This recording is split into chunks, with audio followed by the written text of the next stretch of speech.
We from the CPIM had consistently raised the points. One, we raised two basic points. One, that corruption can never be tackled in India unless you also address the supply side of corruption. That is, unless you bring in the corporates who fund political parties. Because CPIM is the only political party which is demanding a total ban of corporate funding of political parties. Corporates are most welcome to participate in the democratic process, to fund the democratic process, but let that go to the Election Commission or to any agency that the government may set up and use that corpus for a process of state funding of elections, like it happens in many Western democracies.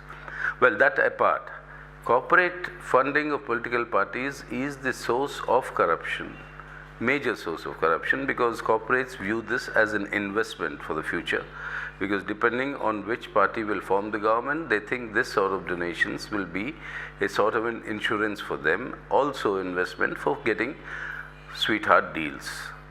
So, but that didn't happen. Therefore, we think this entire effort of Lokpal is only half-hearted.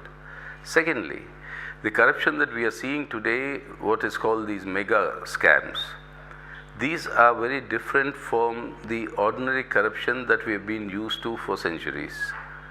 I mean, it's no longer corruption connected with, let's say, granting of a license or a permit, etc., which used to be in the early decades after independence.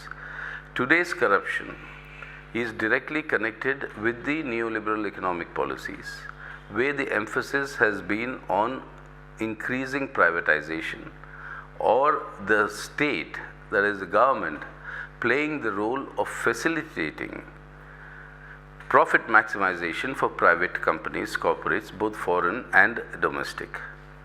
So apart from privatizing your public utilities and bringing in private sector in the disbursement of resources like water, like power, like electricity, etc., you have today a large-scale increase in private corporates coming into major economic activities.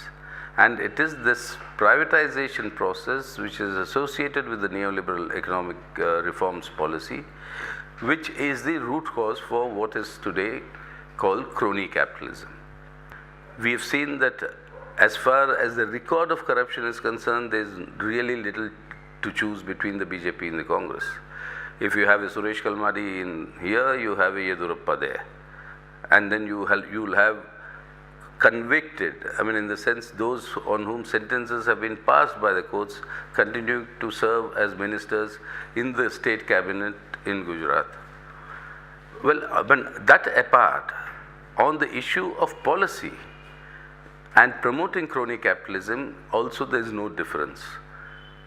The so-called Gujarat model is a classic example of how private capital has been promoted. Today, estimates have shown that for every car that is produced by the Tatas, every nano car that is produced, the concessions have been given to the tune of 60,000 rupees per car. This is the story of major companies in Gujarat, the SRs, the Adanis, etc., etc. A lot of investigations are on, a lot of facts have come out. So promoting crony capitalism has become the order of the day. In fact, that is the competition, if at all there is one, between Congress and the BJP, as who is better at promoting crony capitalism.